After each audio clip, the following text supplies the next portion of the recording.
So I saw my first Sportsmobile E-Series Ford probably about 2009, 2010. We were driving through some town up in Northern California. There was a music festival going on, and this guy pulls into a gas station with the pop-top version of the regular-bodied Sportsmobile van. And I fell in love with it. I knew I wanted one.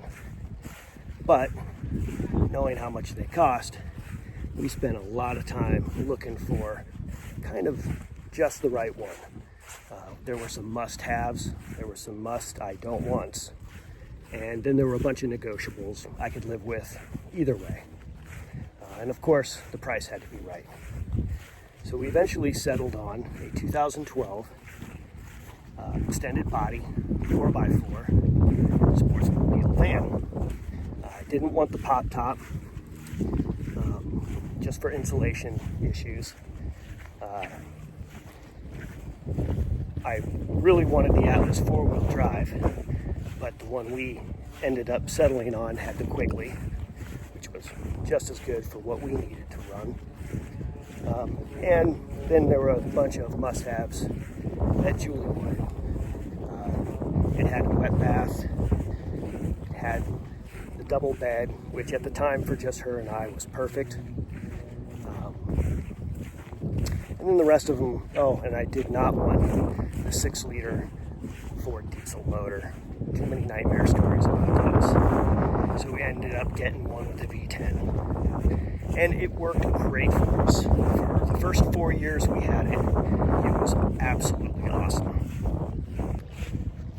We went almost everywhere in that rig, at least in the western US. Off-roading was great in it, the amount we did anyway. The size of it for the two of us was great, but then things started getting a little old, right? You kind of start realizing, man, there are some definite things that I would want to fix or change in this rig. And one of those was I could not stand up fully in the rig. I'm only 5'9", and I still had to crunch down and miss my head on that air conditioning unit. And even around the air conditioner, I couldn't fully stand. My head was hitting the top of the headliner. The bed was only a full-size bed, so for the two of us it was okay. But back in July we got a new dog, and that dog is a third person. So we knew we needed a bigger bed eventually. The battery power in that rig was, the two house batteries were just 2 AGM batteries. And because it was built in 2012, to upgrade to a couple lithium batteries would have been fine in the house, but because the technology was older, the parameter settings for lithium batteries would have had to been upgraded. I probably would have had to upgrade the charge controller and definitely our solar panels. Our solar panels were a portable set of ZAMP solar panels that didn't have the lithium option of charge set controls at the time. Now for camping, that system was fine. We knew how to keep the batteries topped off. We knew which appliances we could run and which ones we couldn't. The unit did have a built-in generator, or we could idle the engine to recharge the batteries. So it really worked fairly well. But things have changed, and we may be working from the road. I wouldn't say we're going to be full-timers, but we're definitely going to be on the road a lot more. And so there are some changes we needed to have happen to continue to enjoy the van life. So one of the first things we knew we needed to upgrade was the bed. The two full-size adults and now a full-size Rhodesian Ridgeback pretty much meant we needed something bigger than a full-size bed. The rig we're currently looking at has what's comparable to a full queen-size bed, and it definitely will fit the three of us. No, the dog does not sleep on the floor. The second issue we wanted to address was the electrical system.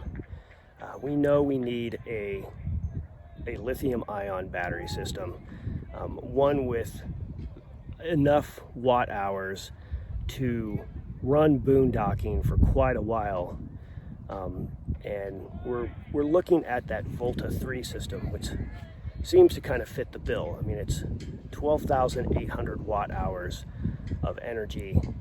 We can run the air conditioner off of it. We can run our laptops off of it. We can run every conceivable appliance off of that system. So far, it sounds pretty good. The next item on the list we wanted to check off was a really usable bathroom, or wet bath in this case. The other unit, our Sportsmobile, had a wet bath, but again, it was built in 2012. It used those laminate siding panels that were sealed up. Well, over time, you know, glues and adhesives start to pull away. Things aren't as sealed as you want. You really don't want moisture getting into, you know, the wood compound that they use to build out the cabinets and whatnot. So we found that we wouldn't use the shower. The bathroom itself got used, but the shower wasn't being utilized. And so we want something that's more of kind of a one-piece unit where we can take showers inside if we need to or want to. And that's another item we wanted added to our wish list.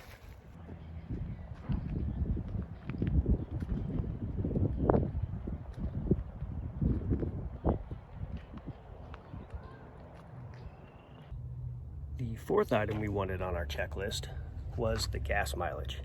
That V10 was an awesome motor in that van, but 10 miles per gallon, that was hurting. So we're looking at something possibly diesel, something definitely that gets a little bit better. I mean, a little bit better, 15, 16 miles per gallon. That'll make a big difference on those long trips. Extending out into the boondock areas, that would be wonderful.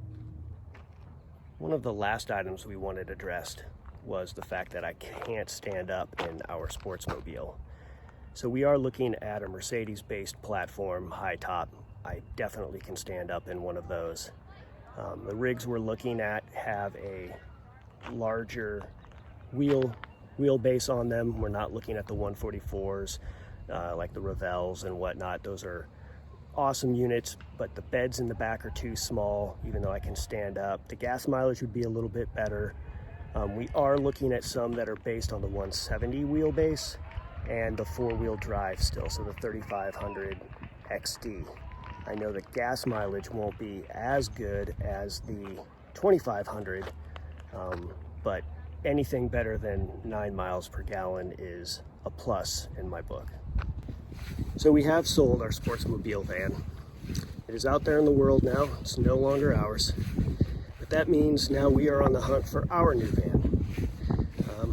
I've given you guys an idea of what our wish list is for like a new unit, and we have our eyes set on a few of them.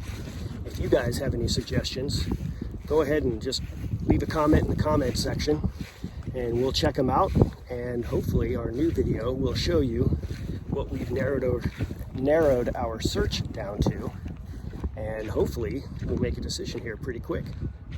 We'll see you guys on the next video.